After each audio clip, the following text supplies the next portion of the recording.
Buen día, Alejandra, y por supuesto, Ale, así es como ustedes lo están adelantando. Se van ganando derechos, se van recuperando, en definitiva, o se van creando nuevos, con un nuevo paradigma que tiene que ver con donde hay una necesidad, hay un derecho, evidentemente. Y estamos aquí con el doctor Claudio Espósito, director de la Agencia Nacional de Discapacidad, y también con la doctora Paula Martínez, que es del área de pensiones específicamente, técnicamente. Vamos a degranar con los dos esta nueva resolución, nueva medida que tiene que ver con esto de las pensiones de invalidez y bueno, derechos que se van agregando y nueva manera de ver la discapacidad o la necesidad, no solamente de la gente, sino de familias enteras que están sufriendo en este mismo momento y ustedes están tratando, por supuesto, de acelerar todo eso. Sí, buen día. La verdad que lo que queremos es que las personas con discapacidad vuelvan a tener derechos, ¿sí? Se suspendieron durante estos años los derechos de las personas con discapacidad y nos encontramos con un grupo vulnerable que no tiene el trabajo, que no tiene techo, que no tiene accesibilidad, entonces estamos yendo hacia ese lugar. Es una instrucción del presidente Alberto Fernández, vamos por los más vulnerables y en este sentido las personas con discapacidad lo son. ¿Qué se ha ganado, que se ha sumado con esta nueva reglamentación? Lo que se han sumado son derechos y particularmente el derecho al trabajo.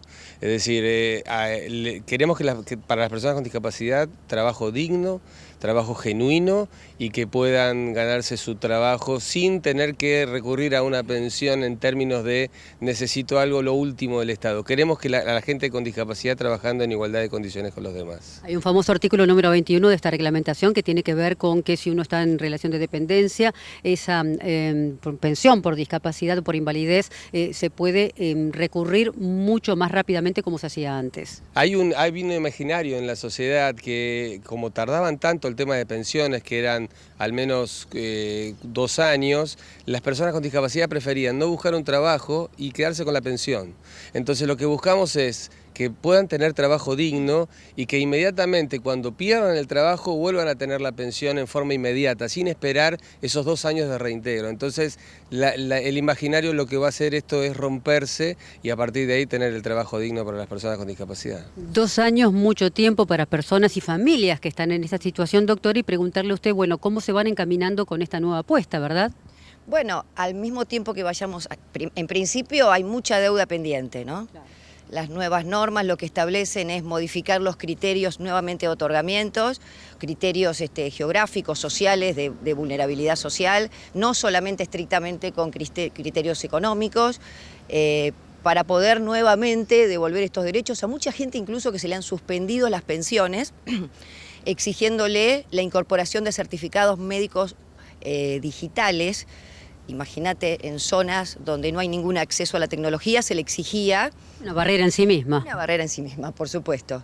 Se les exigía el aporte de este certificado, sino bajo apercibimiento de la suspensión de las pensiones. Muchos chiquitos también que por supuesto están en esta situación de abandono absoluto de estos últimos tiempos y es un desafío que ustedes tienen que tomar como el toro por las astas y volver a ponerlo en carrera. Hemos encontrado gran cantidad de pensiones de niños con discapacidad sin atender, sin resolver, detenidas en auditorías médicas, pidiéndoles certificados médicos posteriores, estudios médicos posteriores. Ha quedado una situación realmente muy compleja, pero como para responder la pregunta anterior, una vez que esto esté aceitado, que empecemos a estar en marcha, nuestra idea es poder entregar ya la pensión por discapacidad a los 8 meses, a los 6 meses. Mucho más rápido. Por supuesto.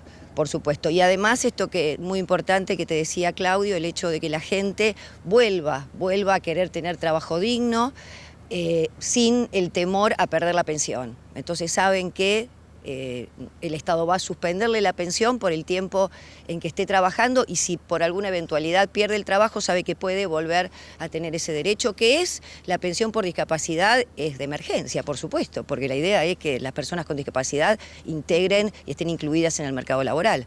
Doctor, preguntarle entonces de cara a este futuro inmediato, aquí y ahora, la Agencia Nacional de Discapacidad, ¿cómo se va a disponer hoy mismo, lunes feriado, mañana martes, para que la gente sepa ser tomados en cuenta desde la emergencia y desde el derecho que tiene que ver con esta pensión por invalidez y que hace, por supuesto, una nueva cara y una nueva agencia que se pone en marcha? Nosotros a este trabajo le sumamos un acuerdo con el INAES, de asociativismo y cooperativismo, para que las personas con discapacidad puedan trabajar en cooperativas y económicamente financiados a través del INAES y a través de la agencia, también puedan tener participación asociativa en toda la Argentina, porque hay algo que tenemos en cuenta que es la federal de la Argentina y la agencia tiene en cuenta, como decía Paula, la diferencia geográfica, social, cultural, es decir, queremos estar ahí en cada lugar del país donde la gente nos necesite. ¿Se llega hasta el lugar más recóndito, se llega hasta las poblaciones más olvidadas de la República Argentina? Nosotros estamos hoy trabajando en un programa para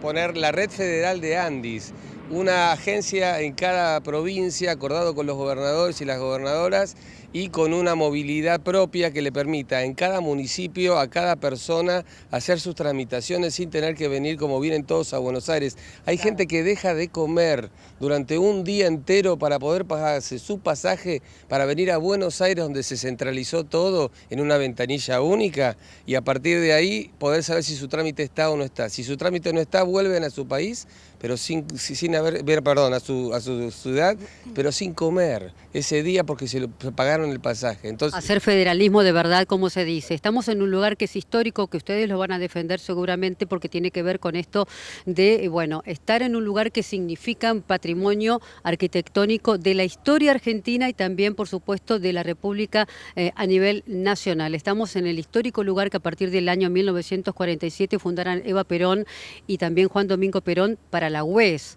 la primera escuela de enfermería. Ustedes, la Agencia Nacional de Discapacidad, funcionan aquí en un lugar que es un patrimonio verdaderamente de la historia. Tiene un contexto histórico, un mandato histórico que nos obliga decididamente a pensar en los más vulnerables, que son aquellos que con los que trabajamos, y decididamente hacia ese lugar vamos. Gracias, nos despedimos entonces. Un día clave para la historia argentina también desde el punto de vista de efemérides, ¿no? 24 de febrero del año 1946 ganaba precisamente Los Hacedores, el hacedor de todo este paraíso estudiantil y deportivo que significaba, por supuesto, la ciudad infantil aquí en el Bajo Belgrano. Aquí funciona hoy el INCUCAI, aquí funciona hoy la Agencia Nacional de Discapacidad. Este lugar fue fundado también para los campeonatos Evita, precisamente por Eva Duarte de Perón.